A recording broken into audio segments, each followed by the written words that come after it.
Hi hello welcome back to my YouTube channel. എല്ലാവർക്കും പുതിയൊരു വീഡിയോയിലേക്ക് സ്വാഗതം. കുറച്ച് നാളായി വീഡിയോ ഒക്കെ ചെയ്തിട്ട് 2-3 ദിവസത്തെ ഗ്യാപ്പൊക്കെ വന്നിട്ടുണ്ടായിരുന്നു. ജോലി സംബന്ധമായ തിരക്കുകൾ മൂലമായിരുന്നു വീഡിയോ അപ്ലോഡ് ചെയ്യാഞ്ഞത്.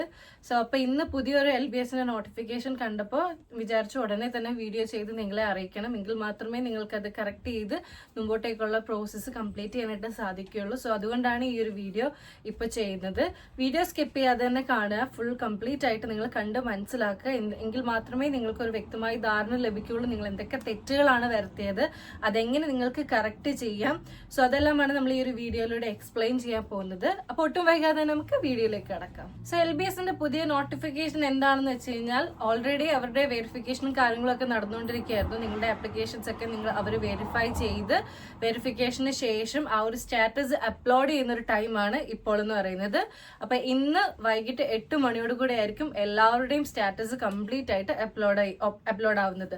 പലരും കമന്റ് ചെയ്തിരുന്നു എന്റെ ഇൻകംപ്ലീറ്റ് ആണ്, അല്ലെങ്കിൽ എന്റെ അവിടെ ഒന്നും കാണുന്നില്ല, എന്റെ സ്റ്റാറ്റസിൽ ഡേറ്റ നോട്ട് കംപ്ലീറ്റ് എന്നൊക്കെ കാണിക്കുന്നുണ്ട് എന്ന് പറഞ്ഞ ഒരുപാട് കമന്റ്സും കാര്യങ്ങളും ഡൗട്ട്സും ഒക്കെ ഉണ്ടായിരുന്നു.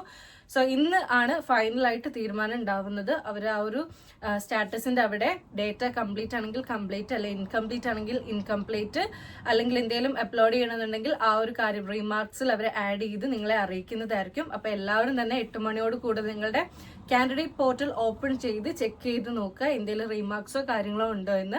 അവർ ആ ഒരു initial step of verification complete ചെയ്തിട്ടുള്ള ഫൈനൽ ഡേറ്റ വെരിഫിക്കേഷൻ ഡേറ്റയാണ് അവർ പബ്ലിഷ് ചെയ്യുന്നത്. എല്ലാവരും അതൊന്ന് ചെക്ക് ചെയ്ത് നോക്കുക. എന്തെങ്കിലും മിസ്റ്റേക്കോ കാര്യങ്ങളോ ഉണ്ടെങ്കിൽ അത് തീർത്തി മുമ്പോട്ടേക്ക് പോവുക. അപ്പൊ ഈ ഒരു വീഡിയോ ആദ്യമായി കാണുന്നവരാണെങ്കിൽ ഡെഫിനറ്റ്ലി ചാനൽ സബ്സ്ക്രൈബ് ചെയ്തിട്ട് കാണുക. കൂടുതൽ ഇൻഫോർമേറ്റീവ് വീഡിയോസ് നിങ്ങളിലേക്ക് വരും ദിവസങ്ങൾ എത്തുന്നതായിരിക്കും. അപ്പൊ ഇനി നമുക്ക് ഡീറ്റെയിൽ ആയിട്ട് നോക്കാം ഏതൊക്കെയാണ് റീമാർക്സ് വരിക, അല്ലെങ്കിൽ എങ്ങനെയൊക്കെയാണ് നിങ്ങൾക്കത് കറക്റ്റ് ചെയ്യാൻ സാധിക്കുന്നത്, ഏതൊക്കെ ഡോക്യുമെന്റ്സ് അപ്ലോഡ് ചെയ്താലായിരിക്കും നിങ്ങൾക്കത് കറക്റ്റ് ചെയ്ത് മുമ്പോട്ട് പോകാൻ സാധിക്കുന്നതെന്ന് നമുക്കൊന്ന് ഡീറ്റെയിൽ ആയിട്ട് നോക്കാം. അപ്പോൾ പ്രധാനമായി 2 രീതിയിലായിരിക്കും വെരിഫിക്കേഷൻ ഡേറ്റ കാണിക്കുന്നത്. ഒന്നെങ്കിൽ പ്രൊവിഷണലി അക്സെപ്റ്റഡ്, അല്ലെങ്കിൽ പ്രൊവിഷണലി റിജക്റ്റഡ്. ഈ റിജക്റ്റഡ് എന്ന വാക്ക് കേൾക്കുമ്പോൾ തന്നെ എല്ലാവരും പേടിക്കേണ്ട ആവശ്യമില്ല. നിങ്ങളുടെ ആപ്ലിക്കേഷൻ കംപ്ലീറ്റ്ലി അവർ റിജക്റ്റ് ചെയ്യുന്നതല്ല, താൽക്കാലികമായി റിജക്റ്റ് ചെയ്യുന്നതായിരിക്കും. ഒരുപക്ഷെ നിങ്ങൾ അപ്ലോഡ് ചെയ്ത ഏതെങ്കിലും ഡോക്യുമെന്റ്സ് തെറ്റായത് കാരണമോ, അല്ലെങ്കിൽ അത് ഡേറ്റിൽ ഇല്ലാത്ത കാരണമോ, അല്ലെങ്കിൽ ഒരുപക്ഷെ വ്യക്തമാവാത്തതുകൊണ്ടോ, ചില സമയത്തൊക്കെ നമ്മൾ അപ്ലോഡ് ചെയ്യുന്ന സമയത്ത് അത് ക്ലിയർ അല്ലെങ്കിൽ അതുകൊണ്ടൊക്കെ ആയിരിക്കാം ഒരുപക്ഷെ റിജക്റ്റഡ് എന്ന് കാണിക്കുന്നത്. ആരും തന്നെ വിഷമിക്കേണ്ട ആവശ്യമില്ല. നിങ്ങൾക്ക് ഒന്നും കൂടെ ആ ഒരു ഡോക്യുമെന്റ് അപ്ലോഡ് ചെയ്ത് അത് ക്ലാരിഫൈ ചെയ്യാൻ സാധിക്കുന്നതാണ്. ഇനിയും പ്രൊവിഷണലി അക്സെപ്റ്റഡ് എന്ന് കാണിക്കുന്നതിൽ 2 കാര്യങ്ങളുണ്ട്. ഒന്ന് വിത്തൗട്ട് റീമാർക്സും, ഒന്ന് വിത്ത് റീമാർക്സും. വിത്തൗട്ട് റീമാർക്സ് ആണെങ്കിൽ ഓക്കെ, കുഴപ്പമൊന്നുമില്ല, മുമ്പോട്ടേക്ക് പോകാവുന്നതാണ്. വിത്ത് റീമാർക്സ് ആണെങ്കിൽ നിങ്ങൾ എന്താണോ റീമാർക്സിൽ മെൻഷൻ ചെയ്തിരിക്കുന്നത് അത് ക്ലാരിഫൈ ചെയ്ത് വേണം മുമ്പോട്ടേക്ക് പോകാൻ. അപ്പൊ ഇനി നമുക്ക് ഏതൊക്കെയാണ് റീമാർക്സ്, എങ്ങനെയൊക്കെയാണ് റീമാർക്സ് വരുന്നത് എന്ന് നമുക്ക് ഡീറ്റെയിൽ ആയിട്ട് നോക്കാം. അതിന് മുന്നേ തന്നെ വേറൊരു കാര്യം പറഞ്ഞുകൊള്ളട്ടെ. ഒരുപാട് പേര് കമന്റ്സിലൂടെ ചോദിച്ചിരുന്നു ആപ്ലിക്കേഷൻ ചെയ്ത സമയത്ത് എനിക്ക് ഈ ഒരു കാറ്റഗറി അല്ലെങ്കിൽ റിസർവേഷൻ സബ്മിറ്റ് ചെയ്യാൻ പറ്റിയില്ല, ഡോക്യുമെന്റ്സ് സബ്മിറ്റ് ചെയ്യാൻ പറ്റിയില്ല, അപ്പൊ കറക്ഷൻ ടൈമിൽ എനിക്ക് ഒന്നും കൂടെ സബ്മിറ്റ് ചെയ്യാൻ പറ്റുമോ, അല്ലെങ്കിൽ കറക്ഷൻ ടൈമിൽ പുതുതായിട്ട് എനിക്ക് ആ ഒരു കാറ്റഗറിയിലേക്ക് അപ്ലൈ ചെയ്ത് സബ്മിറ്റ് ചെയ്യാൻ പറ്റുമോ എന്ന്. പറ്റത്തില്ല. ശരിക്കും നമ്മൾ വൺസ് എന്താണോ ആപ്ലിക്കേഷനിൽ സബ്മിറ്റ് ചെയ്തത് അത് മാത്രമേ നമുക്ക് ആ ഒരു കാറ്റഗറി ലഭിക്കുകയുള്ളൂ. പിന്നെ മറ്റൊരു കാര്യം ശ്രദ്ധിക്കേണ്ടത്, ഈ എന്താണോ നിങ്ങൾ ആപ്ലിക്കേഷൻ സബ്മിറ്റ് ചെയ്യുന്നത് അതിലെ പൂർണ്ണ ഉത്തരവാദിത്വം നിങ്ങൾക്ക് മാത്രമായിരിക്കും. ഇപ്പൊ ഏതെങ്കിലും കാറ്റഗറി നിങ്ങൾ മെൻഷൻ ചെയ്തിട്ടുണ്ട്, അതിന്റെ ഡോക്യുമെന്റ്സ് നിങ്ങൾക്ക് പ്രൊഡ്യൂസ് ചെയ്യാൻ പറ്റിയില്ല, അല്ലെങ്കിൽ ആ ഒരു ഡോക്യുമെന്റ്സ് പറഞ്ഞ ടൈമിൽ സബ്മിറ്റ് ചെയ്യാൻ പറ്റിയില്ലെങ്കിൽ എൻ്റയർ അഡ്മിഷൻ ക്യാൻസൽ ആവുന്നതായിരിക്കും. കാരണം ഈ ഒരു അഡ്മിഷന്റെ സമയത്താണെങ്കിൽ കൂടെ അവർ നമ്മളുടെ എല്ലാ ഡോക്യുമെന്റ്സും, നമ്മളെ ആപ്ലിക്കേഷൻ ടൈമിൽ ഏതൊക്കെ ഡോക്യുമെന്റ്സ് ആണോ പ്രൊഡ്യൂസ് ചെയ്ത് വെച്ചത് അതെല്ലാം തന്നെ അവർ വെരിഫൈ ചെയ്യുന്നതായിരിക്കും. അപ്പൊ എന്തെങ്കിലും എററോ കാര്യങ്ങളോ ആ ഒരു ടൈമിൽ നോട്ടീസ് ചെയ്ത് കഴിഞ്ഞു കഴിഞ്ഞാൽ, അതായത് ഫേക്ക് എന്ന് അവർക്ക് തോന്നി കഴിഞ്ഞു കഴിഞ്ഞാൽ ഹോൾ ആപ്ലിക്കേഷൻ അല്ലെങ്കിൽ ഹോൾ അഡ്മിഷൻ പ്രോസസ്സ് തന്നെ ക്യാൻസൽ ആവാൻ സാധ്യതയുണ്ട്. അതുകൊണ്ട് വളരെ കെയർഫുൾ ആയിട്ട് വേണം നിങ്ങൾ ഓരോ കാര്യങ്ങളും അപ്ലോഡ് ചെയ്യാൻ. വളരെ സത്യസന്ധതയോടുകൂടി മാത്രം നിങ്ങളുടെ ക്ലെയിമും റിസർവേഷനും കാര്യങ്ങളും ഒക്കെ നിങ്ങൾ അപ്ലോഡ് ചെയ്ത് കംപ്ലീറ്റ് ആക്കുക. അപ്പൊ ഇനി നമുക്ക് ആപ്ലിക്കേഷൻസ് ടെമ്പററി ആയിട്ട് റിജക്ട് ചെയ്യാനുള്ള കാരണങ്ങൾ ഓരോന്നോരോന്നായിട്ട് നോക്കാം. ഫസ്റ്റ് തന്നെ നേറ്റിവിറ്റി തെളിയിക്കാൻ പറ്റാത്തത് കൊണ്ട്. നേറ്റിവിറ്റി നമ്മൾ പല വീഡിയോസുകളിലായിട്ട് മെൻഷൻ ചെയ്തിരുന്നു. എസ്പെഷ്യലി ഞാനിട്ട ആദ്യത്തെ വീഡിയോസിലൊക്കെ നേറ്റിവിറ്റി ഒക്കെ ഡീറ്റെയിൽ ആയിട്ട് എക്സ്പ്ലെയിൻ ചെയ്യുന്നുണ്ടായിരുന്നു. കെയർലൈറ്റ്, നോൺ കെയർലൈറ്റ് രണ്ടുപേർക്കും അപ്ലൈ ചെയ്യാം. പക്ഷെ സർട്ടൻ ക്രൈറ്റീരിയാസും കാര്യങ്ങളൊക്കെ ഉണ്ട്. അതൊക്കെ മീറ്റ് ചെയ്താൽ മാത്രമേ അപ്ലൈ ചെയ്യാൻ സാധിക്കുകയുള്ളൂ എന്ന് മുൻ വീഡിയോകളിലൊക്കെ ഓൾറെഡി മെൻഷൻ ചെയ്തിട്ടുണ്ടായിരുന്നു. ഇതിലേക്ക് വരികയാണെങ്കിൽ ആദ്യം തന്നെ കെയർലൈറ്റ്സിന് നോക്കാം. കെയർലൈറ്റ് ആയിട്ട് ജനിച്ച ആൾക്ക് മാത്രമേ LBSൽ അപ്ലൈ ചെയ്യാൻ സാധിക്കുകയുള്ളൂ. അപ്പോൾ നമ്മൾ കേരളൈറ്റ് ആണ് എന്ന് പ്രൂവ് ചെയ്യുന്ന സർട്ടിഫിക്കറ്റ്സ് ആണ് നേറ്റിവിറ്റി സർട്ടിഫിക്കറ്റ് ആയിട്ട് അപ്ലോഡ് ചെയ്യേണ്ടത്.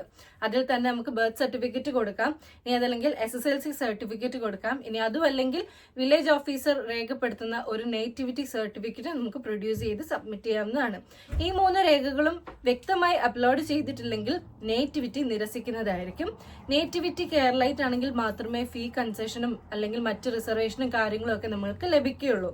ഇതിന്റെ കാര്യത്തിൽ മറ്റൊരു ഡൗട്ട് വരാനുള്ളത്, ഒരുപക്ഷെ കാൻഡിഡേറ്റ് കേരളത്തിന് പുറത്തായിരിക്കും ജനിച്ചത്, പക്ഷെ പാരന്റ്സ് കേരളത്തിൽ ജനിച്ച് വളർന്നവരാണ് എന്നുണ്ടെങ്കിൽ പാരന്റ്സിന്റെ SSLC സർട്ടിഫിക്കറ്റ്, ബർത്ത് സർട്ടിഫിക്കറ്റ് അല്ലെങ്കിൽ നേറ്റിവിറ്റി സർട്ടിഫിക്കറ്റ് ഒക്കെ നമുക്ക് സബ്മിറ്റ് ചെയ്യാവുന്നതാണ്. അപ്പോൾ അതോടൊപ്പം തന്നെ കുട്ടിയുമായിട്ടുള്ള ഒരു ബന്ധം പ്രൂവ് ചെയ്യുന്ന സർട്ടിഫിക്കറ്റ്, ബർത്ത് സർട്ടിഫിക്കറ്റ് നമ്മൾ അപ്ലോഡ് ചെയ്തിരിക്കണം. ചിലപ്പോൾ അതുകൊണ്ടായിരിക്കാം ആപ്ലിക്കേഷൻ ടെമ്പറലി റിജക്റ്റഡ് എന്ന് കാണിക്കുന്നത്. അപ്പോൾ പാരന്റ്സിന്റെ ഡോക്യുമെന്റ്സ് അപ്ലോഡ് ചെയ്യുന്നതോടെ അത് സോർട്ട് ഔട്ട് ആവുന്നതായിരിക്കും. രണ്ടാമത്തെ കാറ്റഗറി ഓഫ് നേറ്റിവിറ്റിയാണ് നോൺ കേരളൈറ്റ് എന്ന് പറയുന്നത്. അതായത് കേരളത്തിൽ ജനിച്ചിട്ടില്ല, പക്ഷെ കേരളത്തിന് വേണ്ടി പാരന്റ്സ് 2 വർഷമോ ഇനി അതല്ലെങ്കിൽ സെൻട്രൽ ഗവൺമെന്റ് ഓഫ് ഇന്ത്യയുടെ അണ്ടറിൽ വർക്ക് ചെയ്യുന്നവരോ ഡിഫൻസിൽ വർക്ക് ചെയ്യുന്നവരോ അല്ലെങ്കിൽ കേരളത്തിന് വേണ്ടി ഏതെങ്കിലും ജോലി ചെയ്തിട്ടുള്ളവരോ, ഇനി അതുമല്ല കാൻഡിഡേറ്റ് 8 തൊട്ട് 12ാം ക്ലാസ് വരെ കേരളത്തിൽ പഠിച്ചതോ അല്ലെങ്കിൽ തുടർച്ചയായി 5 വർഷം കേരളത്തിൽ പഠിച്ചതോ ആയവരൊക്കെ ആയിരിക്കും നോൺ കേരളൈറ്റ് കാറ്റഗറിയിൽ വരുന്നത്. സോ അവരുടെ ആപ്ലിക്കേഷൻ ടെമ്പറലി റിജക്റ്റഡ് എന്ന് പറഞ്ഞ് കാണിക്കുകയാണെങ്കിൽ അവർ അപ്ലോഡ് ചെയ്യേണ്ട ഡോക്യുമെന്റ് ഓൾറെഡി പ്രോസ്പെക്ടസിലുണ്ട്. LBSന്റെ 2025 നഴ്സിംഗ് പാരാമെഡിക്കൽ കോഴ്സുകളുടെ ആ ഒരു പ്രോസ്പെക്ടസ് ചെക്ക് ചെയ്ത് കഴിഞ്ഞാൽ അനെക്സ്റ്റർ 4 ഉണ്ടാവും ആ ഒരു സർട്ടിഫിക്കറ്റ്. സോ അത് നിങ്ങൾ ഫില്ല് ചെയ്ത് തഹസിൽദാറോ അല്ലെങ്കിൽ വില്ലേജ് ഓഫീസറിന്റെ കയ്യിൽ നിന്നോ നിങ്ങൾ ആ ഒരു സീലും കാര്യങ്ങളും ഒക്കെ വാങ്ങി സബ്മിറ്റ് ചെയ്താൽ മതിയാകും. ആ ഒരു ക്ലെയിം നിങ്ങൾക്ക് ലഭിക്കുന്നതായിരിക്കും. ഇനി രണ്ടാമത് റിജക്ട് ചെയ്യാനുള്ള ഒരു കാരണമാണ് ഡേറ്റ് ഓഫ് ബർത്ത് ക്ലിയർ അല്ല, അല്ലെങ്കിൽ ഡേറ്റ് ഓഫ് ബർത്ത് പ്രൂവ് ചെയ്യാൻ പറ്റുന്ന രീതിയിലുള്ള ഡോക്യുമെന്റ്സ് ഒന്നും നിങ്ങൾ സബ്മിറ്റ് ചെയ്തിട്ടില്ല എന്നുണ്ടെങ്കിൽ റിജക്റ്റ് ആവും ടെമ്പററി. അപ്പോൾ നിങ്ങൾ ഏതൊക്കെ ഡോക്യുമെന്റ്സ് ആണ് സബ്മിറ്റ് ചെയ്യേണ്ടതെന്ന് വെച്ച് കഴിഞ്ഞാൽ, ഒന്ന് ബർത്ത് സർട്ടിഫിക്കറ്റ്, അത് ഉണ്ടെങ്കിൽ നിർബന്ധമായി അത് നിങ്ങൾക്ക് സബ്മിറ്റ് ചെയ്യാം. ഇനി അതില്ല എന്നുണ്ടെങ്കിൽ നിങ്ങൾക്ക് പാസ്പോർട്ട് ഉണ്ടെങ്കിൽ പാസ്പോർട്ട് സബ്മിറ്റ് ചെയ്യാവുന്നതാണ്. ഇനി അതും അല്ലെങ്കിൽ സ്കൂൾ സർട്ടിഫിക്കറ്റ്. ഈ 3 ഡോക്യുമെന്റ്സിൽ ഏതെങ്കിലും നിങ്ങൾ സബ്മിറ്റ് ചെയ്യണമെങ്കിൽ നിങ്ങളുടെ ഡേറ്റ് ഓഫ് ബർത്ത് പ്രൂവ് ചെയ്യാനായിട്ട് സാധിക്കും. ഇതിൽ തന്നെ നിങ്ങൾ ഡ്രൈവിംഗ് ലൈസൻസോ അല്ലെങ്കിൽ ആധാറോ നിങ്ങൾ സബ്മിറ്റ് ചെയ്ത് കഴിഞ്ഞാൽ സ്വീകരിക്കുന്നതായിരിക്കത്തില്ല. ഞാൻ ആദ്യം പറഞ്ഞ 3 ഡോക്യുമെന്റ്സ് മാത്രമേ നിങ്ങൾക്ക് സബ്മിറ്റ് ചെയ്യാനായിട്ട് സാധിക്കുകയുള്ളൂ. ഇനി അടുത്തത് വരുന്നത് SC/ST കാറ്റഗറിയാണ്. പക്ഷെ കമ്മ്യൂണിറ്റി സർട്ടിഫിക്കറ്റ് അപ്ലോഡ് ചെയ്തിരുന്നു, പക്ഷെ ടെമ്പററി റിജക്റ്റഡ് എന്ന് പറഞ്ഞാണ് കാണിക്കുന്നത്. ഇതിന്റെ അർത്ഥം എന്ന് പറഞ്ഞു കഴിഞ്ഞാൽ ഒരുപക്ഷെ അവർ അപ്ലോഡ് ചെയ്ത ആ ഒരു കമ്മ്യൂണിറ്റി സർട്ടിഫിക്കറ്റ് വിത്തിൻ ടൈമിലുള്ളതായിരിക്കില്ല. അവർ പറയുന്ന ഒരു കാലാവധി എന്ന് പറയുന്നത് 3 വർഷത്തിനുള്ളിൽ എടുത്ത ഒരു കമ്മ്യൂണിറ്റി സർട്ടിഫിക്കറ്റ് ആണെങ്കിൽ മാത്രമേ അത് അക്സെപ്റ്റ് ചെയ്യുള്ളൂ. അപ്പൊ 3 വർഷത്തിന് ശേഷമുള്ളതാണെങ്കിൽ എത്രയും വേഗം തന്നെ നിങ്ങൾ ഓൾറെഡി ചെയ്തിട്ടുണ്ടെങ്കിൽ പുതിയ കമ്മ്യൂണിറ്റി സർട്ടിഫിക്കറ്റ് അപ്ലോഡ് ചെയ്യേണ്ടതാണ്. ഇനി അടുത്ത ഒരു റിജക്ഷൻ സാധ്യത മാർക്ക് ലിസ്റ്റ് റിലേറ്റഡ് ആണ്. ഇതിനെ സംബന്ധിച്ച് ഒരുപാട് ഡൗട്ട്സും കാര്യങ്ങളും ഒക്കെ വന്നിരുന്നു. എല്ലാവരുടെയും കമന്റ്സും ഞാൻ റീഡ് ചെയ്തിരുന്നു. അപ്പോൾ ഒരു വ്യക്തമായ ക്ലാരിറ്റി ഞാൻ നിങ്ങൾക്ക് ഇപ്പോൾ തരുകയാണ്. അപ്പോൾ ചില സമയത്ത് നമ്മൾ അപ്ലോഡ് ചെയ്യുന്ന സമയത്ത് മാർക്ക് ലിസ്റ്റ് ഇൻകംപ്ലീറ്റ് ആയിരിക്കും. നമ്മൾ ഒരുപക്ഷെ ക്രോപ്പ് ചെയ്യുന്ന ടൈമിലൊക്കെ അത് ഇൻകംപ്ലീറ്റ് ആയി പോയിട്ടുണ്ടാവും. ഇനി അതും അല്ലെങ്കിൽ അപ്ലോഡ് ചെയ്ത് ക്ലിയർ ആയിരിക്കത്തില്ല, ഇൻവാലിഡ് ആയിരിക്കാം, ഇൻകംപ്ലീറ്റ് ആയിരിക്കാം. ഇങ്ങനെയുള്ള റീസൺസ് ഒക്കെ കൊണ്ട് തന്നെ അവർ റിജക്ട് ചെയ്യാനുള്ള സാധ്യതയുണ്ട്. സോ നമ്മൾ അപ്ലോഡ് ചെയ്യുന്ന മാർക്ക് ലിസ്റ്റ് എപ്പോഴും കംപ്ലീറ്റ് ആയിരിക്കണം. അതിൽ നമ്മുടെ പേരും അല്ലെങ്കിൽ നമ്മൾ ഏത് ബോർഡിലാണ് പഠിച്ചത്, ഏത് ഇയർ ആണ് പഠിച്ചത്, ഈ ഒരു ഡീറ്റെയിൽസ് എല്ലാം തന്നെ അതിൽ പൂർണ്ണമായി ഉണ്ടായിരിക്കണം. പിന്നെ അപ്ലോഡ് ചെയ്യുമ്പോൾ എപ്പോഴും PDF ഫോർമാറ്റിൽ തന്നെ അപ്ലോഡ് ചെയ്യാൻ ശ്രമിക്കുക. പിന്നെ മറ്റൊരു കാര്യം പറയാനുള്ളത്, ചിലരൊക്കെ 2025 ഇത്ര സബ്ജക്ട് പാസ്സായി, പിന്നെ പാസ്സായിരിക്കുന്നത് 2024 പ്രീവിയസ് ഇയറിലായിരിക്കും ബാക്കി സബ്ജക്റ്റ് ഒക്കെ പാസ്സായിട്ടുണ്ട് എന്നുണ്ടെങ്കിൽ 2 ഇയറിന്റെയും മാർക്ക് ലിസ്റ്റ് കമ്പൈൻ ചെയ്ത് ഒരൊറ്റ PDF ആക്കിയിട്ട് വേണം നിങ്ങൾ അപ്ലോഡ് ചെയ്യാനായിട്ട്. ഇനി CBSE, ISC അല്ലെങ്കിൽ അതർ സ്റ്റേറ്റ് ബോർഡ് ഇവിടെയൊക്കെ പാസ്സായിട്ടുള്ളവരാണ് എന്നുണ്ടെങ്കിൽ നിങ്ങൾ ആ ഒരു പാസ് സർട്ടിഫിക്കറ്റ് അല്ലെങ്കിൽ ഹോൾ ടിക്കറ്റ് അല്ല നിങ്ങൾ അപ്ലോഡ് ചെയ്യേണ്ടത്, പകരം ആ ഒരു മാർക്ക് ലിസ്റ്റ് മാത്രമാണ് അപ്ലോഡ് ചെയ്യേണ്ടത്. പിന്നെ വേറൊരു കാര്യം പറയാനുള്ളത്, മാർക്ക് ലിസ്റ്റിൽ തന്നെ ഗ്രേഡ് ഉണ്ടാവും. അപ്പോൾ ആ ഒരു ഗ്രേഡ് ടു പെർസെൻറ്റേജ് കൺവേർഷൻ വരുന്ന ആ ഒരു പേജും കൂടെ നിങ്ങൾ അപ്ലോഡ് ചെയ്യേണ്ടതാണ്. അപ്പോൾ ഒന്നുകൂടെ പറയാം, മാർക്ക് ലിസ്റ്റ് എന്ന് പറയുന്നത് ഏറ്റവും ഇമ്പോർട്ടൻ്റ് ആയിട്ടുള്ള ഒരു ഡോക്യുമെന്റ് ആണ് നിങ്ങളുടെ ഈ ഒരു ആപ്ലിക്കേഷൻ ടൈമിൽ. അപ്പോൾ അത് അപ്ലോഡ് ചെയ്യുമ്പോൾ നിങ്ങൾ കംപ്ലീറ്റ് ആയിട്ട് തന്നെ അപ്ലോഡ് ചെയ്യുക. നിങ്ങളുടെ പേരും അല്ലെങ്കിൽ നിങ്ങൾ ഏത് ബോർഡിലാണ് പഠിച്ചത്, ഇങ്ങനെയുള്ള എല്ലാ ഡീറ്റെയിൽസും ആ ഒരു അപ്ലോഡ് ചെയ്യുന്ന ഒരു ഡോക്യുമെന്റിൽ പൂർണ്ണമായിട്ട് ഉണ്ടായിരിക്കണം. സോ ഇതൊക്കെ നോക്കിയിട്ട് വേണം നിങ്ങൾ ഇനിയും അപ്ലോഡ് ചെയ്യണം. എന്തെങ്കിലും അപ്ലോഡ് ചെയ്ത ടൈമിൽ എന്തെങ്കിലും എററോ കാര്യങ്ങളോ വന്നിട്ടുണ്ടെങ്കിൽ റീ അപ്ലോഡ് ചെയ്യുന്ന ടൈമിൽ നിങ്ങൾ ഇതെല്ലാം വ്യക്തമായി ചെക്ക് ചെയ്തതിന് ശേഷം മാത്രം അപ്ലോഡ് ചെയ്യാനായിട്ട് ശ്രമിക്കുക. ഇനി നമുക്ക് അടുത്തതായിട്ട് ഏതൊക്കെ ക്ലെയിമുകളാണ് നിരസിക്കാൻ ചാൻസ് ഉള്ളതെന്ന് നോക്കാം. അപ്പൊ അതിന് നിങ്ങൾ ഏതൊക്കെ ഡോക്യുമെന്റ്സ് ആണ് വെക്കേണ്ടത്, ഇതൊക്കെയാണ് നമ്മൾ ഇനി എക്സ്പ്ലെയിൻ ചെയ്യാൻ പോകുന്നത്. സോ ഫസ്റ്റ് തന്നെ മൈനോറിറ്റി നോക്കാം. മൈനോറിറ്റി ക്ലെയിം നിരസിക്കാൻ ഉണ്ടാവുന്ന സാഹചര്യങ്ങൾ എന്ന് പറയുന്നത്, ഒന്നെങ്കിൽ കമ്മ്യൂണിറ്റി തെളിയിക്കുന്ന സർട്ടിഫിക്കറ്റ് അപ്ലോഡ് ചെയ്യാത്തതുകൊണ്ടായിരിക്കാം. ഉദാഹരണം പറയുകയാണെങ്കിൽ NCL certificate, community certificate, minority certificate ഇനി അതുമല്ലെങ്കിൽ SSLC ഒക്കെ കൃത്യമായി അപ്ലോഡ് ചെയ്തിട്ടില്ലെങ്കിൽ നിരസിക്കാനുള്ള സാധ്യത കൂടുതലാണ്. രണ്ടാമത്തേത് കമ്മ്യൂണൽ റിസർവേഷൻ നിരസിച്ചതാണ്. അത് SCBC വിഭാഗക്കാർ നോൺ ക്രീമി ലെയർ സർട്ടിഫിക്കറ്റും SC/ST വിഭാഗക്കാരാണെങ്കിൽ കമ്മ്യൂണിറ്റി സർട്ടിഫിക്കറ്റുമാണ് അപ്ലോഡ് ചെയ്തിട്ടില്ല എന്നുണ്ടെങ്കിൽ നിങ്ങൾക്ക് റിസർവേഷൻ റിജക്റ്റ് ചെയ്യാനുള്ള സാധ്യതയുണ്ട്. പ്രത്യേകം ശ്രദ്ധിക്കുക, സ്റ്റേറ്റ് എഡ്യൂക്കേഷൻ പർപ്പസിൽ ബേസ് ചെയ്തിട്ടുള്ള സർട്ടിഫിക്കറ്റ് മാത്രമേ അവർ സ്വീകരിക്കുകയുള്ളൂ.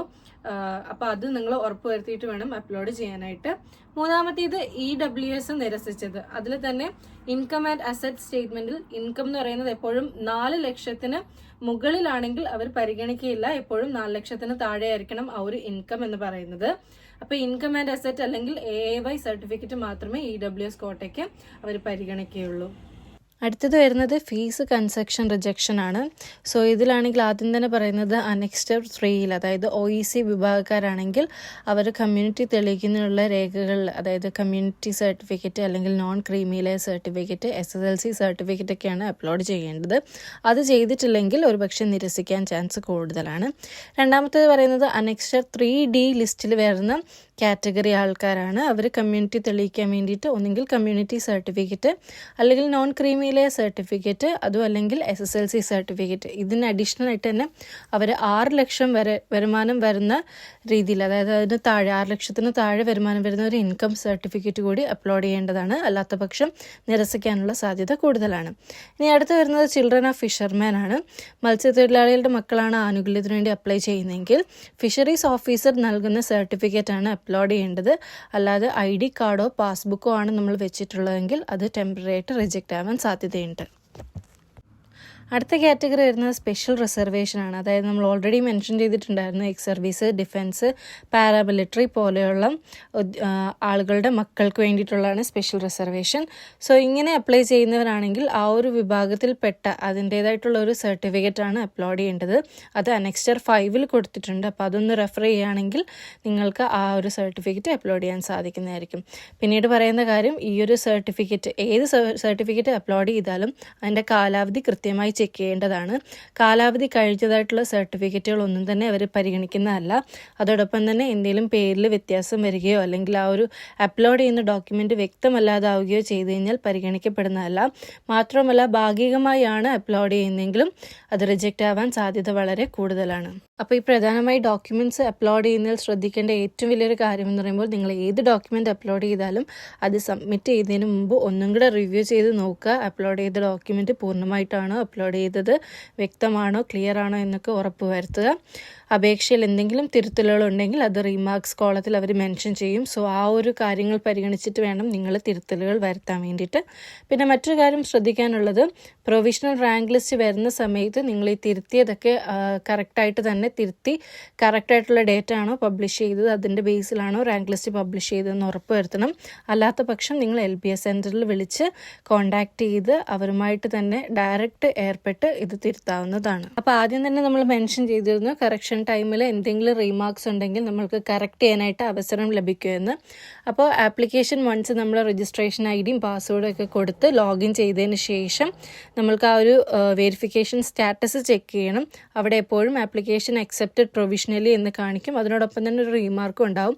റീമാർക്കിൽ ഒന്നുമില്ലെങ്കിൽ പേടിക്കേണ്ട ആവശ്യമൊന്നുമില്ല. അല്ലെങ്കിൽ റീമാർക്കിൽ എന്തെങ്കിലുമൊക്കെ മിസ്റ്റേക്സ് അവർ ചേർത്തിട്ടുണ്ടാവും. സോ അത് ശ്രദ്ധിച്ചിട്ടാണ് നമ്മൾ കറക്ഷൻ ചെയ്യേണ്ടത്.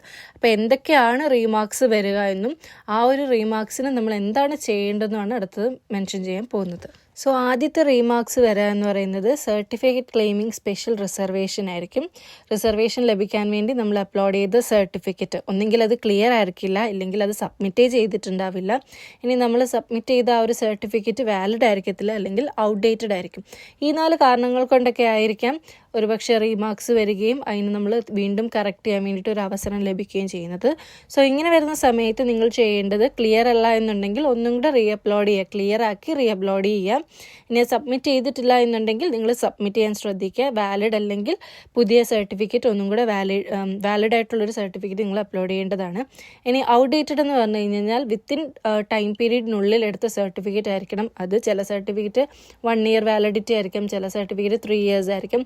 അപ്പോൾ ഏത് സർട്ടിഫിക്കറ്റ് ആണോ ഏത് ഇയർ ആണോ എന്ന് നിങ്ങൾ നോക്കി ഔട്ട്ഡേറ്റഡ് ആണെങ്കിൽ പുതിയ സർട്ടിഫിക്കറ്റ് നിങ്ങൾ അപ്ലോഡ് ചെയ്യേണ്ടതാണ്. രണ്ടാമത്തെ റീമാർക്സിൽ വരാൻ സാധ്യതയുള്ളത് child of registered fisherman certificate ആണ്. അതായത് മത്സ്യത്തൊഴിലാളികളുടെ മകൻ അല്ലെങ്കിൽ മകൾക്ക് ലഭിക്കുന്ന ആ ഒരു പരിഗണന അല്ലെങ്കിൽ ആ ഒരു കൺസെഷന് വേണ്ടി തെളിയിക്കുന്ന സർട്ടിഫിക്കറ്റ്. അതും ഈ മേൽ പറഞ്ഞ പോലെ തന്നെ ഒന്നെങ്കിൽ ക്ലിയർ ആയിരിക്കില്ല, ഇല്ലെങ്കിൽ സബ്മിറ്റ് ചെയ്തിട്ടുണ്ടാവില്ല, വാലിഡ് ആയിരിക്കില്ല, ഔട്ട്ഡേറ്റഡ് ആയിരിക്കില്ല. അപ്പോൾ നമ്മൾ കറക്റ്റായിട്ട് ക്ലിയർ ആയിട്ടുള്ള ഡോക്യുമെൻ്റ് അപ്ലോഡ് ചെയ്യുക. സബ്മിറ്റ് ചെയ്തിട്ടില്ലെങ്കിൽ സബ്മിറ്റ് ചെയ്യുക. വാലിഡായിട്ട് കറക്റ്റ് ഡേറ്റുള്ള സർട്ടിഫിക്കറ്റ് വേണം അപ്ലോഡ് ചെയ്യാൻ. അതോടൊപ്പം തന്നെ ശ്രദ്ധിക്കേണ്ടത് മകനാണോ മകളാണോ എന്നുള്ളത് നിങ്ങൾ ആ ഒരു റിലേഷൻ തെളിയിക്കുന്ന രീതിയിൽ തന്നെ ഫിഷറീസ് ഓഫീസർ രേഖപ്പെടുത്തുന്ന സർട്ടിഫിക്കറ്റ് ആയിരിക്കണം അപ്ലോഡ് ചെയ്യേണ്ടത്. പിന്നീട് വരുന്നത് കമ്മ്യൂണിറ്റി സർട്ടിഫിക്കറ്റ് ആണ്. നമ്മളിപ്പോൾ ഇതുവരെ പറഞ്ഞ പോലെ തന്നെ സെയിം ക്ലിയർ ആയിരിക്കണം, അല്ലെങ്കിൽ അത് വാലിഡ് ആയിരിക്കണം, കറക്റ്റ് ഡേറ്റിലുള്ള സർട്ടിഫിക്കറ്റ് ആണ്. ഇതല്ല എന്നുണ്ടെങ്കിൽ അവർ ടെമ്പററി ആയിട്ട് റിജക്റ്റ് ചെയ്യും, റീമാർക്ക് കൊടുക്കുകയും ചെയ്യും. അപ്പോൾ നമ്മൾ കറക്റ്റ് ആയിട്ടുള്ള ഒരു കമ്മ്യൂണിറ്റി സർട്ടിഫിക്കറ്റ് അപ്ലോഡ് ചെയ്യുക. നെക്സ്റ്റ് കാറ്റഗറി വരുന്നത് ഡിസബിലിറ്റി സർട്ടിഫിക്കറ്റ് ഔട്ട്ഡേറ്റഡ്, അല്ലെങ്കിൽ രണ്ടാമത്തേത് disability percentage not mentioned in the uploaded certificate ആണ്. സർട്ടിഫിക്കറ്റ് ഔട്ട്ഡേറ്റഡ് ആണെങ്കിൽ നമ്മൾ കറക്റ്റ് ടൈമിലുള്ള ഒരു ഡിസബിലിറ്റി സർട്ടിഫിക്കറ്റ് അപ്ലോഡ് ചെയ്താൽ മതി. ഇനി പെർസെൻറ്റേജ് നമ്മൾ ആദ്യം അപ്ലൈ ചെയ്ത സമയത്ത് മെൻഷൻ ചെയ്തിട്ടില്ല എന്നുണ്ടെങ്കിൽ നമ്മൾ കറക്റ്റ് പെർസെൻറ്റേജ് മെൻഷൻ ചെയ്ത് സർട്ടിഫിക്കറ്റ് വേണം അപ്ലോഡ് ചെയ്യാനായിട്ട്. അടുത്തത് വരുന്നത് EWS സർട്ടിഫിക്കറ്റ് ആണ്. അതിൽ നോട്ട് ക്ലിയർ എന്ന് പറയുമ്പോൾ അപ്ലോഡ് ചെയ്ത പ്രകാരം ആ ഒരു ടൈമിൽ ക്ലിയർ ആയിട്ടല്ല നമ്മൾ അപ്ലോഡ് ചെയ്തെങ്കിൽ നല്ല ക്ലിയർ ആയിട്ടുള്ള ഒരു ഡോക്യുമെൻ്റ് അപ്ലോഡ് ചെയ്യുക. രണ്ടാമത്തേത് നോട്ട് വാലിഡ് ആണ്. നോട്ട് വാലിഡ് എന്ന് പറയുമ്പോൾ അനെക്സ്റ്റർ 20 അവർ കൊടുത്തിട്ടുണ്ട് കറക്റ്റ് ഫോർമാറ്റിലുള്ള സർട്ടിഫിക്കറ്റ്. സോ അതായിരിക്കണം നമ്മൾ ഫില്ല് ചെയ്ത് അപ്ലോഡ് ചെയ്യേണ്ടത്. പലരും ഈ ഒരു അനെക്സ്റ്റർ കണ്ടിട്ടുണ്ടോ എന്ന് എനിക്കറിയില്ല. നിങ്ങൾ പ്രോസ്പെക്ടസ് ജസ്റ്റ് ഒന്ന് റെഫർ ചെയ്ത് നോക്കുക. താഴേക്ക് ഒത്തിരി അനെക്സ്റ്റർ സർട്ടിഫിക്കറ്റിൻ്റെ ഫോർമാറ്റുകൾ അവർ കൊടുത്തിട്ടുണ്ട്. ഓരോ സർട്ടിഫിക്കറ്റിനും ഏത് ഫോർമാറ്റുകളാണ് നമ്മൾ ഫോളോ ചെയ്യേണ്ടതെന്ന്. അപ്പോൾ അത് നോക്കിയിട്ട് വേണം നിങ്ങൾ ഓരോ സർട്ടിഫിക്കറ്റ് പ്രൊഡ്യൂസ് ചെയ്യാനും അപ്ലോഡ് ചെയ്യാനും. അപ്പോൾ ഈ ഒരു EWSൻ്റെ കാര്യത്തിലാണെങ്കിലും അനെക്സ്റ്റർ 20 പറയുന്ന ഫോർമാറ്റിലുള്ള സർട്ടിഫിക്കറ്റാണ് അപ്ലോഡ് ചെയ്യേണ്ടത്. അല്ലാത്ത പക്ഷം റിജക്റ്റ് ആവാനുള്ള സാധ്യതയുണ്ട്. മൂന്നാമത്തെയാണ് EWS certificate financial year not valid. എപ്പോഴും ആ ഒരു സർട്ടിഫിക്കറ്റ് 2024 to 2025 ആ ഒരു പീരീഡിലുള്ള ഫിനാൻഷ്യൽ ഇയറിലെ സർട്ടിഫിക്കറ്റ് ആയിരിക്കണം അപ്ലോഡ് ചെയ്യേണ്ടത്. അല്ലാത്ത പക്ഷം റിജക്റ്റ് ആവും. ഇനി അടുത്തത് EWS certificate income not mentioned. എപ്പോഴും EWSൽ 4 lakhന് താഴെയാണെങ്കിൽ മാത്രമേ നമുക്ക് ആ ഒരു ഇളവ് ലഭിക്കുകയുള്ളൂ. അപ്പോൾ ആ ഒരു ഇൻകം ആ ഒരു ഫോർമാറ്റ് സർട്ടിഫിക്കറ്റിൽ ഉണ്ടായിരിക്കണമെന്ന് നിങ്ങൾ ഉറപ്പുവരുത്തുക. പിന്നീട് വരുന്നത് EWS സർട്ടിഫിക്കറ്റ് ഔട്ട്ഡേറ്റഡും നോട്ട് സബ്മിറ്റഡും ആണ്. സബ്മിറ്റ് ചെയ്തിട്ടില്ല, ഇതുവരെ സബ്മിറ്റ് ചെയ്തിട്ടില്ല എങ്കിൽ എത്രയും വേഗം സബ്മിറ്റ് ചെയ്ത് ആ ഒരു ക്ലെയിമിന് നിങ്ങൾ അനുയോജ്യരായി എടുക്കുക. ഇനി അതും അല്ലെങ്കിൽ ഔട്ട്ഡേറ്റഡ് ആയിട്ടുള്ള സർട്ടിഫിക്കറ്റ് ആണ് അപ്ലോഡ് ചെയ്തെങ്കിൽ ഈ ഒരു കറക്ഷൻ ടൈമിൽ പുതിയ ഡേറ്റിലുള്ള സർട്ടിഫിക്കറ്റ് അപ്ലോഡ് ചെയ്യുക. EWS സർട്ടിഫിക്കറ്റിന് പ്രത്യേകമായി 1 വർഷമാണ് കാലാവധി വരുന്നത്. അപ്പോൾ ആ ഒരു 1 year പീരീഡിലുള്ള സർട്ടിഫിക്കറ്റ് ആണ് അപ്ലോഡ് ചെയ്യേണ്ടത്. ഇനി അടുത്ത് വരുന്നത് OEC ക്ലെയിമുമായി ബന്ധപ്പെട്ട കാര്യങ്ങളാണ്. OEC ക്ലെയിമിന് നമ്മൾ പ്രൂവ് ചെയ്യുന്നത് ഇൻകം സർട്ടിഫിക്കറ്റ് അപ്ലോഡ് ചെയ്തിട്ടാണ്. അപ്പോൾ ഇൻകം എന്ന് പറയുന്നത് എപ്പോഴും 6 lakhsന് താഴെ ആയിരിക്കണം. 6 lakhsന് മേലെയാണെങ്കിൽ നമ്മൾക്ക് ആ ഒരു ആനുകൂല്യം ലഭിക്കുന്നതല്ല. അതോടൊപ്പം തന്നെ OEC ക്ലെയിം ലഭിക്കാനായിട്ട് അപ്ലോഡ് ചെയ്യുന്ന ഇൻകം സർട്ടിഫിക്കറ്റ് ക്ലിയർ അല്ല, അല്ലെങ്കിൽ നമ്മൾ സബ്മിറ്റ് ചെയ്തിട്ടില്ല, വാലിഡ് അല്ല, ഔട്ട്ഡേറ്റഡ് ആണ്, ഈ ഒരു കാരണങ്ങൾ കൊണ്ട് റിജക്റ്റ് ആവുകയാണെങ്കിൽ നിങ്ങൾ കറക്റ്റായിട്ടുള്ള ക്ലിയർ ആയിട്ടുള്ള ഒരു ഡോക്യുമെൻ്റ് പറയുന്ന ടൈമിൽ അപ്ലോഡ് ചെയ്യുക. അടുത്തത് വരുന്നതാണ് ഇൻ്റർ കാസ്റ്റ് മാരേജ് സർട്ടിഫിക്കറ്റ്. അതും നമ്മൾ ഇത്രയും നേരം പറഞ്ഞതുപോലെ തന്നെ ക്ലിയർ അല്ല അല്ലെങ്കിൽ വാലിഡ് അല്ല എന്നുണ്ടെങ്കിൽ പുതിയൊരു സർട്ടിഫിക്കറ്റ്, ക്ലിയർ ആയിട്ടുള്ള സർട്ടിഫിക്കറ്റ് നിങ്ങൾ അപ്ലോഡ് ചെയ്യുക. ഇനി അടുത്തൊരു റീമാർക്ക് എന്ന് പറയുന്നത് kept pending four further query എന്നാണ് നിങ്ങൾക്ക് കാണിക്കുന്നതെങ്കിൽ അവിടെ ശ്രദ്ധിക്കേണ്ട കാര്യം SC/ST ക്ലെയിം അന്വേഷണത്തിനായിട്ട് നമ്മളുടെ ആപ്ലിക്കേഷൻ അയച്ചിരിക്കുകയാണ്. അപ്പോൾ ഒരു വിശദമായ അന്വേഷണത്തിന് ശേഷം മാത്രമേ ആ ഒരു റിസർവേഷൻ നമ്മൾക്ക് ലഭിക്കുകയുള്ളൂ അല്ലെങ്കിൽ ഇല്ലയോ എന്നുള്ള കാര്യം നമ്മൾക്ക് അറിയാൻ സാധിക്കുകയുള്ളൂ. സോ അതാണ് kept pending four further query എന്നുള്ളൊരു റീമാർക്ക്. അടുത്ത് വരുന്നത് മൈനോറിറ്റി സർട്ടിഫിക്കറ്റ് ആണ്. അതും ക്ലിയർ അല്ല അല്ലെങ്കിൽ സബ്മിറ്റ് ചെയ്തിട്ടില്ല, വാലിഡ് അല്ല, ഔട്ട്ഡേറ്റഡ് ആണ് എന്നുണ്ടെങ്കിൽ കറക്റ്റായിട്ടുള്ളൊരു മൈനോറിറ്റി സർട്ടിഫിക്കറ്റ് അപ്ലോഡ് ചെയ്യുക. അല്ലാത്ത പക്ഷം OEC വിഭാഗക്കാർക്ക് മൈനോറിറ്റി സീറ്റുകളിലേക്കുള്ള ഒരു പരിഗണന ലഭിക്കുന്നതായിരിക്കത്തില്ല. അടുത്തൊരു റീമാർക്ക് നമ്മൾ ഓൾറെഡി ഡിസ്കസ് ചെയ്തിട്ടുണ്ടായിരുന്നു. നേറ്റിവിറ്റി അക്സെപ്റ്റഡ് പ്രൊഫഷണലി എന്ന് കാണുകയാണെങ്കിൽ അത് ആ ഒരു കേരളായിട്ട് റിലേറ്റഡ് ആണ്. വീഡിയോയുടെ ഫസ്റ്റ് തന്നെ നമ്മൾ ഡീറ്റെയിൽ ആയിട്ട് എക്സ്പ്ലെയിൻ ചെയ്തിരുന്നു. അപ്പോൾ ആ പറഞ്ഞിരിക്കുന്ന ഡോക്യുമെൻറ്റ്സ് ആണ് അപ്ലോഡ് ചെയ്യേണ്ടത്. അപ്പോൾ ആ ഒരു ഡോക്യുമെൻറ്റ്സ് നിങ്ങൾ നോക്കി കറക്റ്റായിട്ട് കറക്ഷൻ ടൈമിൽ അപ്ലോഡ് ചെയ്യുക. അടുത്തെന്ന് പറയുന്നത് net copy of mark list is not self attested എന്നാണ്. അതായത് നമ്മൾ മാർക്ക് ലിസ്റ്റ് അപ്ലോഡ് ചെയ്യുന്ന സമയത്ത് നമ്മൾ ഡയറക്റ്റ് വെബ്സൈറ്റിൽ നിന്ന് പ്രിൻ്റ് ഔട്ട് എടുത്ത് അപ്ലോഡ് ചെയ്യുമായിരുന്നു. അത് നമ്മൾ സെൽഫ് അറ്റസ്റ്റ്, അതായത് നമ്മൾ സ്വന്തമായിട്ട് സൈൻ ചെയ്തിട്ടല്ല അപ്ലോഡ് ചെയ്തതെങ്കിൽ അത് റിജക്റ്റ് ആവാനും ഒന്നും കൂടെ നമ്മൾക്ക് റീമാർക്കായിട്ട് കാണിച്ച് ഒന്നും കൂടെ റീ അപ്ലോഡ് ചെയ്യാനും സാധിക്കുന്നതാണ്. അടുത്തത് വരുന്നത് നോൺ ക്രീമി ലെയർ സർട്ടിഫിക്കറ്റ് ആണ്. ഇത് നമ്മൾ എല്ലാ ഡോക്യുമെൻറ്റ്സും പറഞ്ഞ പോലെ തന്നെ ക്ലിയർ അല്ല, അല്ലെങ്കിൽ സബ്മിറ്റ് ചെയ്തിട്ടില്ല, ഇനി അതുമല്ല വാലിഡ് ആയിട്ടുള്ളതല്ല നമ്മൾ അപ്ലോഡ് ചെയ്തെങ്കിൽ കറക്റ്റ് ടൈമിൽ തന്നെ നിങ്ങൾ ക്ലിയർ ആയിട്ടുള്ള വാലിഡ് ആയിട്ടുള്ള ഡോക്യുമെൻറ്റ് അപ്ലോഡ് ചെയ്യാം. പിന്നീട് പറയുന്ന കാര്യങ്ങൾ ഒന്നെന്ന് പറയുന്നത് ഔട്ട്ഡേറ്റഡ്, അതായത് നോൺ ക്രീമി ലെയറിന് എപ്പോഴും 1 ഇയർ കാലാവധി ആയിരിക്കും ഉണ്ടാകുന്നത്. അപ്പോൾ ആ ഒരു വിത്തിൻ ടൈം പീരീഡിലുള്ള ഡോക്യുമെൻ്റാണ് അപ്ലോഡ് ചെയ്യേണ്ടത്. രണ്ടാമത്തേത് പർപ്പസ് ആണ് പറയുന്നത്. നോൺ ക്രീമി ലെയർ സർട്ടിഫിക്കറ്റ് അല്ലെങ്കിൽ NCL സർട്ടിഫിക്കറ്റ് എപ്പോഴും സ്റ്റേറ്റ് എഡ്യൂക്കേഷൻ പർപ്പസ് ആയിരിക്കണം. അപ്പോൾ ആ ഒരു പർപ്പസോട് കൂടിയ മാത്രമുള്ള ഒരു ഡോക്യുമെൻ്റാണ് അപ്ലോഡ് ചെയ്യേണ്ടത്. സെൻട്രൽ എഡ്യൂക്കേഷൻ പർപ്പസോ അല്ലെങ്കിൽ സെൻട്രൽ എംപ്ലോയ്മെൻറ്റ് പർപ്പസിനോ വേണ്ടിയിട്ട് എടുത്ത ഡോക്യുമെൻ്റ് ആണെങ്കിൽ അതവർ പരിഗണിക്കുന്നതായിരിക്കില്ല. അടുത്ത വരുന്ന റീമാർക്ക് നോൺ കേരളൈറ്റ്, അതായത് മറ്റ് സംസ്ഥാനങ്ങളിൽ നിന്ന് വന്നവരാണ് എന്നുണ്ടെങ്കിൽ അവരെ എപ്പോഴും മാനേജ്മെൻറ്റ് സീറ്റിലേക്ക് മാത്രമേ പരിഗണിക്കുകയുള്ളൂ. അതോടൊപ്പം തന്നെ അവർക്ക് സ്റ്റേറ്റ് മെറിറ്റ് കോട്ട മാത്രമേ കൺസിഡർ ചെയ്യാനായിട്ട് സാധിക്കുകയുള്ളൂ. അടുത്ത വരുന്നത് നോട്ട് എലിജിബിൾ ഫോർ ഡിസബിലിറ്റി കോട്ട എന്നാണ്. ഓൾറെഡി ഒരു പ്രീവിയസ് നോട്ടിഫിക്കേഷൻ വന്നിരുന്നു. ഡിസബിലിറ്റി ചെക്ക് ചെയ്യാൻ വേണ്ടിയിട്ട് അവർ ട്രിവാൻഡ്രത്തുള്ള മെഡിക്കൽ ബോർഡിൽ വെച്ച് ഒരു അന്വേഷണം, ഒരു സർട്ടൺ കാൻഡിഡേറ്റ്സിനെ വിളിച്ച് അവർ അന്വേഷിക്കുന്ന ഒരു പ്രോസസ്സ് ഓൾറെഡി LBSൻ്റെ വെബ്സൈറ്റിൽ കൊടുത്തിട്ടുണ്ടായിരുന്നു. ചെക്ക് ചെയ്തിട്ടില്ലാത്തവരൊന്ന് ചെക്ക് ചെയ്ത് നോക്കുക. അപ്പോൾ അങ്ങനെ ചെക്ക് ചെയ്തതിന് ശേഷം എലിജിബിൾ അല്ല എന്ന് കാണിക്കുകയാണെങ്കിൽ അവർ ആ ഒരു റീമാർക്കായിട്ട് നോട്ട് എലിജിബിൾ എന്ന് തന്നെ കാണിക്കുന്നതായിരിക്കും. അടുത്ത വരുന്നത് NRI റിലേറ്റഡ് റീമാർക്കുകളാണ്. അതായത് NRIക്ക് അപ്ലൈ ചെയ്തു, പക്ഷെ നമ്മൾ പാസ്പോർട്ട് കൊടുത്തത്, അറ്റസ്റ്റ് ചെയ്ത പാസ്പോർട്ട് കൊടുത്തത് ക്ലിയർ അല്ല, അല്ലെങ്കിൽ സബ്മിറ്റ് ചെയ്തിട്ടില്ല, ഇനി നമ്മൾ ഇൻസഫിഷ്യൻറ്റ് ഡോക്യുമെൻറ്റ്സ് ആണ് അപ്ലോഡ് ചെയ്തത്, ഇനി അത് അല്ലെങ്കിൽ NRI പേഴ്സണുമായിട്ടുള്ള ഒരു റിലേഷൻഷിപ്പ് പ്രൂവ് ചെയ്യുന്ന സർട്ടിഫിക്കറ്റ് ക്ലിയർ അല്ല, അല്ലെങ്കിൽ നമ്മൾ സബ്മിറ്റ് ചെയ്തിട്ടില്ല.